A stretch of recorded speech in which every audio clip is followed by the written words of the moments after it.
morning, good afternoon, good evening. The Mnangagwa government has established a US 16 billion Mutapa Investment Fund. And Professor Gift Mugano has posted something on his X account praising, calling it a game changer. I think what needs to be said here is that as long as Zimbabwe remains a pariah state, there will be no meaningful economic, political, and social change in the country. The country is in a mess. There's economic meltdown.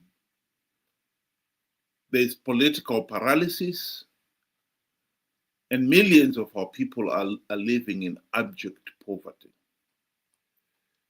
That will not change as long as the country remains a pariah state. That point must be made, and made emphatically. I'll show you Professor Mugano's post on social media. And I will strongly recommend that those of you who have got the opportunity to do so should take the trouble to read through it.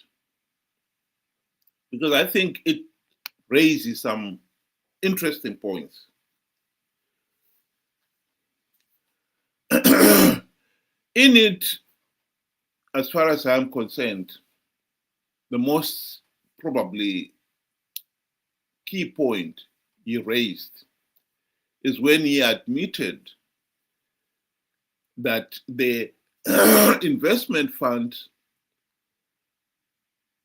will only work if there is good corporate governance. This is important. The institutions that are being funded by this Mutapa Investment Fund are things like the parastatals. And he admits in that submission that for them to work, there's got to be good governance, good, improved, as he put it, improved corporate governance in the entities. My argument is very simple. You will never have improved corporate governance in these parastatals because they are, by their very nature, have individuals, the CIOs, the top line managers, they are appointed not on merit, but on patronage and your political connections. Those people will never have the ethos of good governance. Indeed, those chief executives know that if they do not do what their line manager or their the parent ministry heads tell them, they'll lose their job. And this goes right up to the State House itself. It's not uncommon in Zimbabwe to find the chief executive of Cisco Steel, NRZ, being appointed by the president. or having very strong connection with ZANU-PF and the president. And if you expect competent corporate government in such a parastatal, you are naive. The people of Zimbabwe must wake up to the reality that Zimbabwe is a pariah state. And this is at the heart of why there's economic meltdown, political paralysis, and social collapse. Millions of our people are living in abject poverty because of it. We could go back to the time soon after independence. Many people will remember Mugabe's Kutsarushinji. At every opportunity, he never missed the opportunity to talk about Kutsarushinji. Scientific socialism, how he was going to make Zimbabwe a prosperous nation. Kutsarushinji, mass prosperity. In reality, Zimbabwe's economic meltdown started soon after independence. And the connection to it, we had a regime that believed that they have the divine right to rule. They were not accountable to anybody. And this allowed the regime to be corrupt, incompetent, and tyrannical. That is what happened. Mugabe tried to push his scientific socialism, but corruption had the better of him. And that is the reality.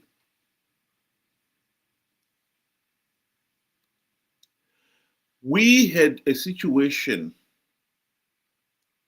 where the economy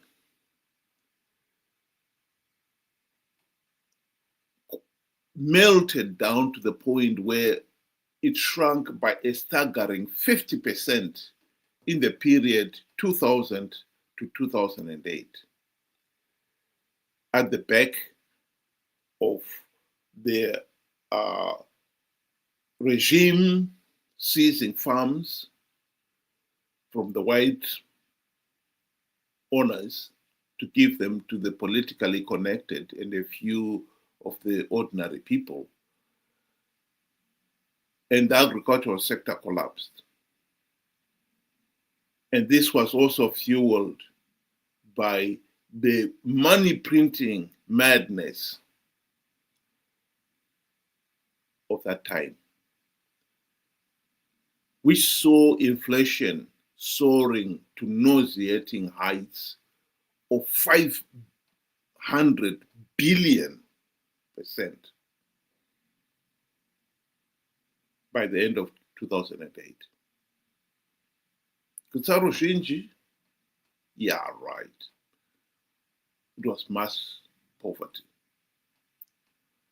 When Mnangagwa took over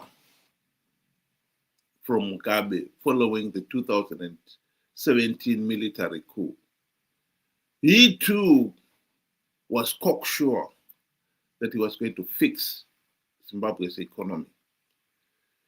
It was going to be the shining example of the world. When he took over in November, he couldn't wait to go to the World Economic Forum in Switzerland, the premier economic gathering world leaders and economic and industrial leaders. There he proudly announced that Zimbabwe was open for business. He was so sure, cocksure, that that was going to encourage a flood of investors. They never came. Investors are a shrewd lot.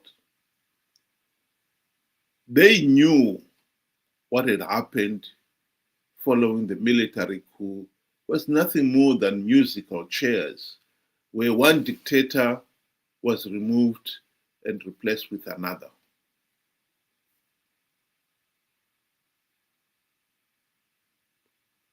Zimbabwe is open for business? What are you talking about? Zimbabwe was still a pariah state, ruled by thugs, corrupt, incompetent, who were in power because they rigged elections. Investors were not going to be fooled by that. And so nothing happened. That is the reality. Yes, Mnangagwa has since revised his Zimbabwe is open for business with his so-called Vision 2030. Vision 2030 is saying that Zimbabwe's economy is going to be improved so much so that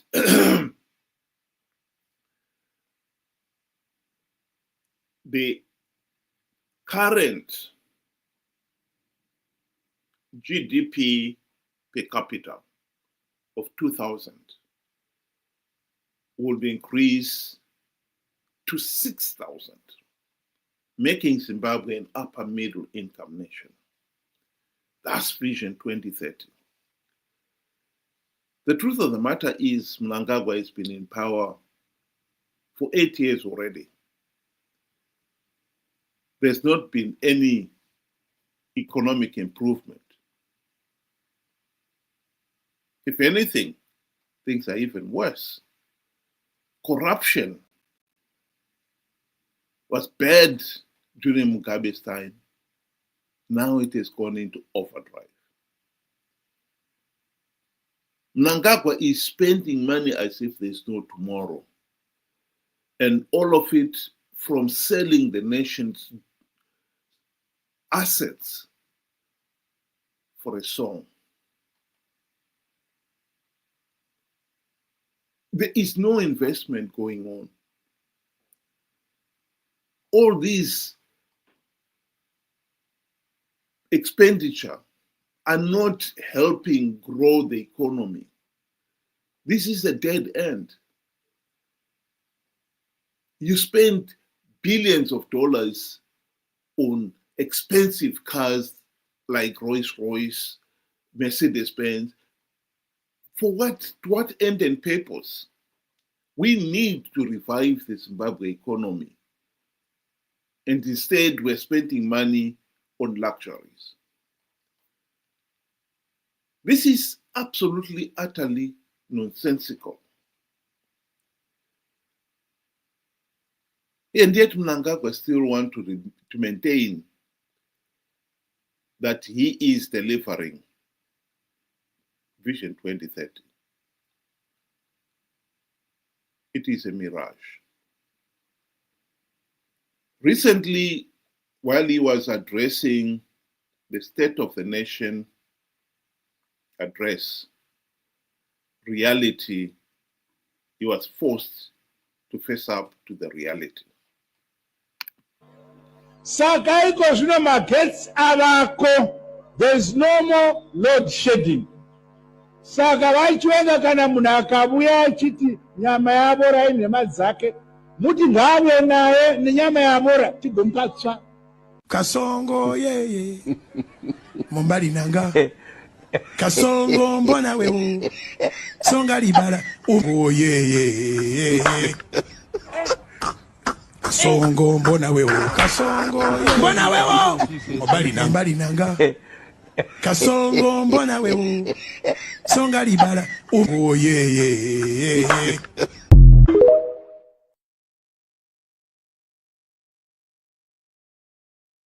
That was the truth.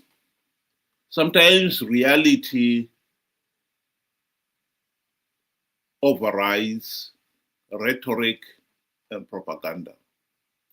And when it comes out like that, it cannot be denied. The rhetoric that Zimbabwe was not going to experience any more electricity shortages, load shedding, came face to face with the reality. That is the reality in Zimbabwe. We keep building up these false images, mirages. Rinamanyanga riputirwi, as one would say in Shona. The problem with the people of Zimbabwe is we have become incredibly naive, gullible, that we are easily conned. It is not only Mugabe and Mnangagwa who has been able to con the people of Zimbabwe again and again. Even the opposition have managed to do the same thing. At the present moment, 2 years after the 2023 elections, many people are still denying that Chamisa lied to them about winning the 2023 elections. We want to believe what we are told, even when the reality is saying the opposite. Makorokoto Zimbabwe nokuti hakuna munhu anomira kana denga raronga plan. Denga raronga plan, denga harifoiri. Plan ya Mwari haifoiri. Ini ndatanga kugadzira cabinet. There is no way we are not going to form a new cabinet. There is no way we are not going to have a celebration. There is no way we are not going to have an inauguration. Let's start preparing for our inauguration. Let's start preparing for our celebration.